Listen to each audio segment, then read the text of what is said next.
Assalamualaikum warahmatullahi wabarakatuh. Saya Dewi Arianti Anggreni akan menyampaikan hasil kerja saya mengenai tantangan dan inovasi eksplorasi sumber daya perikanan dan kelautan di Indonesia. Eksplorasi merupakan suatu kegiatan mencari atau menjelajah yang bertujuan untuk menemukan sesuatu yang baru. Laut merupakan tempat yang berpotensi untuk dieksplorasi agar pemanfaatan sumber dayanya dapat dilakukan secara maksimal. Temuan yang dilakukan melalui eksplorasi laut ini sangat penting untuk mengurangi hal yang tidak diketahui dan memberikan kecerdasan lingkungan yang bernilai tinggi untuk mengatasi kebutuhan sains dan manajemen pada saat ini. Melalui eksplorasi laut, maka kita dapat menetapkan informasi dasar yang dibutuhkan untuk lebih memahami perubahan lingkungan dan mengisi kesenjangan yang tidak diketahui. Indonesia sendiri merupakan negara kepulauan terbesar di dunia dengan kekayaan alam yang melimpah serta letak geografis yang mendukung. Sebagai negara kepulauan terbesar di dunia, Indonesia memiliki pantai sepanjang lebih dari 81 km dengan lebih dari 17.000 pulau dan porsi luasan laut yang mencapai 2/3 dari total keseluruhan wilayah Indonesia. Sehingga sangat banyak komoditas perikanan yang dihasilkan di Indonesia. Dengan kondisi wilayah yang demikian, sehingga Indonesia mempunyai potensi sumber daya perikanan yang sangat prospek untuk dikembangkan.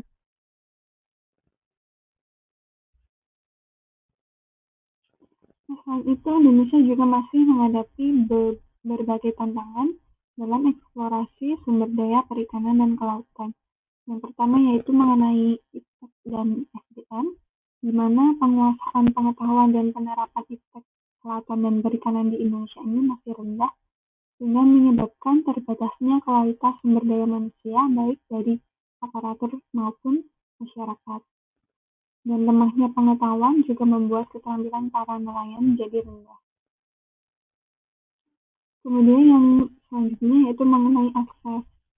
Lemahnya informasi serta akses pasar komoditi sektor kelautan dan perikanan ini juga dikarenakan kurangnya permodalan dan akses mengenai usaha budidaya perikanan yang belum berkembang secara optimal. Kemudian yang selanjutnya yaitu mengenai illegal fishing, di mana praktek ini masih banyak terjadi. Praktek ini ditandai dengan semakin berkurangnya hasil tangkap para nelayan di beberapa daerah tertentu. Sehingga nelayan-nelayan ini semakin jauh fishing ground-nya dan fishing base dibanding beberapa tahun sebelumnya. Hal ini harus diantisipasi melalui pemulihan sumber daya perikanan dengan melakukan konservasi dan pengelolaan sumber daya perikanan secara berkelanjutan. Kemudian, tantangan selanjutnya yaitu kerusakan sumber daya, seperti kerusakan terumbu karang dan berkurangnya budidaya laut. Saat ini, kondisi terumbu karang di Indonesia telah banyak mengalami kerusakan.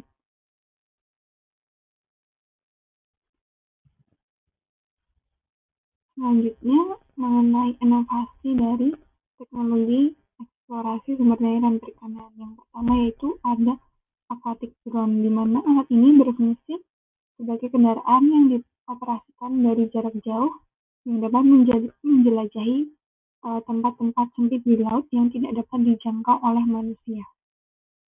Kemudian ada pencitraan satelit yang berfungsi untuk mendapatkan pandangan dari laut, mengukur kedalaman laut, dan memperkirakan pengukuran puncak dan lembah yang membentuk dasar laut dengan memancarkan sinyal radar ke arah bumi dan menghitung waktu yang diperlukan untuk kembali naik ke permukaan.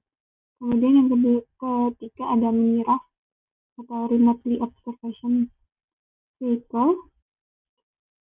Teknologi ini dapat membantu manusia untuk melakukan aktivitas observasi, inspeksi, dan survei bawah laut dengan aman, mudah, dan biaya yang murah. Selanjutnya ada pelampung buoy Pluto.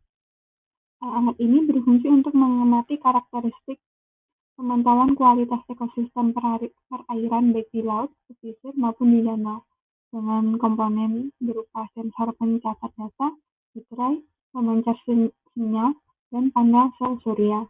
Alat ini diciptakan oleh Pusat Pengkajian dan Perekayasaan Teknologi Kelautan dan Perikanan.